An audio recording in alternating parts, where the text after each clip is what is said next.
আজ আমি দেখাবো টবে কিভাবে 12 মাস ধনেপাতা চাষ করতে হয়।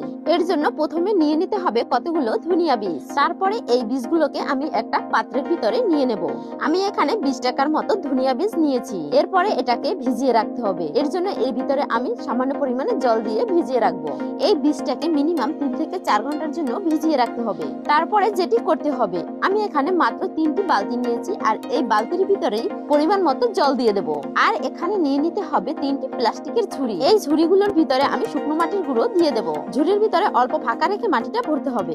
4 ঘন্টা পরে জলটা ছেঁকে এই বীজগুলোকে আমি এই মাটির উপরে বুনিয়ে নেব।